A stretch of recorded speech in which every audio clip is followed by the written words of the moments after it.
se reconstituer. Il ordonnera à ce jeune homme de se lever. Et le prophète sallallahu alayhi wa sallam nous dit, il se lèvera avec un sourire et en rigolant. Puis le Messie ad-Dajjal dira, crois-tu en moi? Il lui dira non. Bien au contraire, j'ai maintenant la certitude que tu es le faux Messie dont nous a mis en garde le prophète sallallahu alayhi wa sallam. Puis le Messie ad-Dajjal voudra l'égorger. Et le prophète sallallahu alayhi wa sallam a dit, et Allah subhanahu wa ta'ala mettra du cuivre à l'endroit de son cou, du cou de ce jeune homme.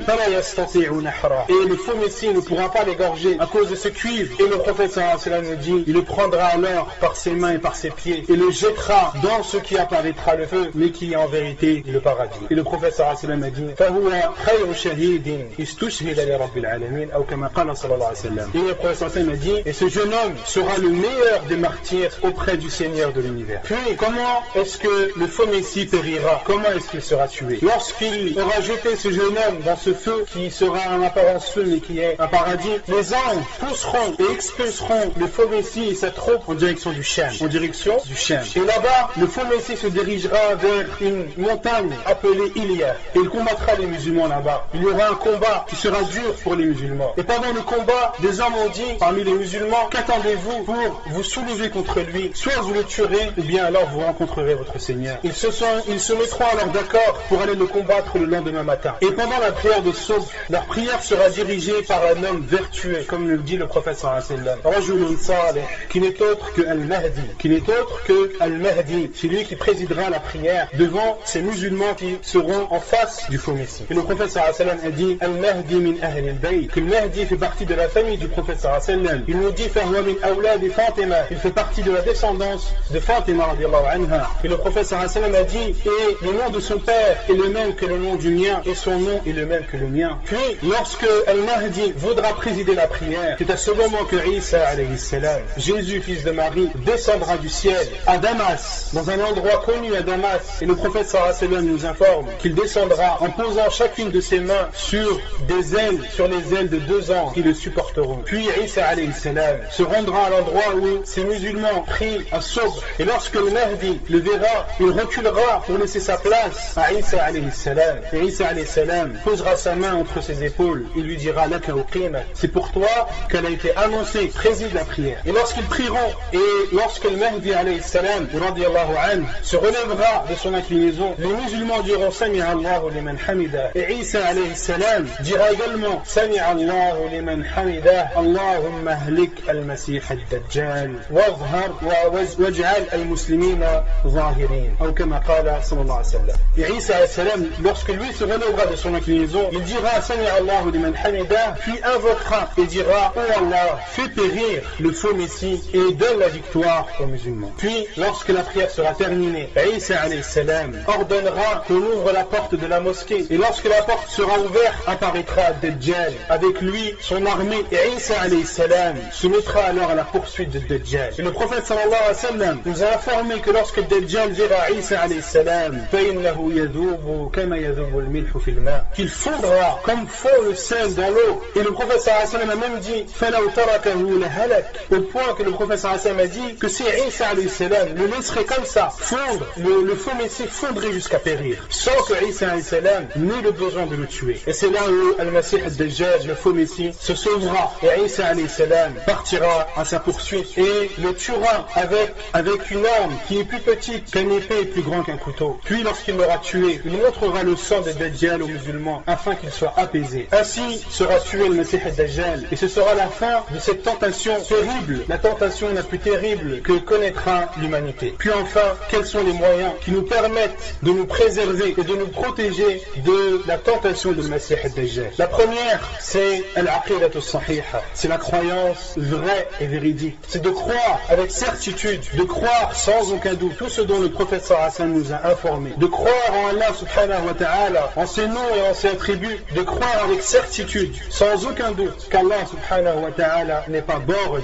et qu'Allah subhanahu wa ta'ala ne peut être vu dans ce monde d'ici-bas, au point que certains savants ont même dit que c'était de la mécréance de dire que l'on a vu Allah dans cette vie d'ici-bas. Parmi les moyens aussi de se préserver du faux Messie, c'est de se sauver, comme nous en a informé le prophète sallallahu alayhi wa sallam. Il a dit, lorsque l'un d'entre vous rencontre le faux Messie, qu'il s'éloigne de lui, qu'il se sauve de lui. Fawallahi, le prophète sallallahu alayhi wa sallam a juré, a dit par Allah, un homme se considérera comme croyant, ira à l'encontre de ce faux messie, il croira en lui,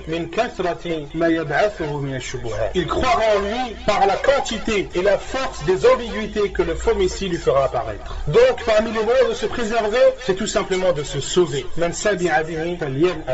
Celui qui entend de parler de lui, celui qui sait qu'il est à proximité, qu'il se sauve. Parmi aussi les moyens qui te permettent d'aider et de te préserver de la tentation du faux messie, c'est d'habiter à Médine ou à la Mecque. Et le prophète sallallahu alayhi wa sallam nous a aussi informé d'une invocation à dire lorsque, si l'on est amené à rencontrer le faux messie. Le hadith est rapporté dans As-Silsila Sahiha de Cheikh Al-Albani rahimahullah, authentifié par lui-même, où le prophète sallallahu alayhi wa sallam a dit wa innahu sayaqulu ana rabbukum, et le faux messie dira je suis votre Seigneur. فمن قال لست ربنا ولكن ربنا الله عليه توكلنا وإليه أنبنا نعوذ بالله من شرك لم يكن عليه سلطان. Le prophète sallallahu alayhi wa sallam a dit il prétendra que c'est votre Seigneur. Dites-lui, celui qui parmi vous l'entend dire cela, qu'il lui dise lasta rabbana, tu n'es pas notre Seigneur, lakinna rabbana Allah, mais notre Seigneur c'est Allah, alayhi tawakkalna, c'est en lui que nous plaçons notre confiance, wa ilayhi anabna, et c'est vers lui que nous retournons, na'udhu billahi min sharrik, nous demandons la protection d'Allah contre tout mal. Le prophète sallallahu alayhi wa sallam a dit lam yakun alayhi sultan, à ce moment le faux messie n'aura aucun pouvoir sur toi. Et parmi les choses les plus importantes qui te permettent de te préserver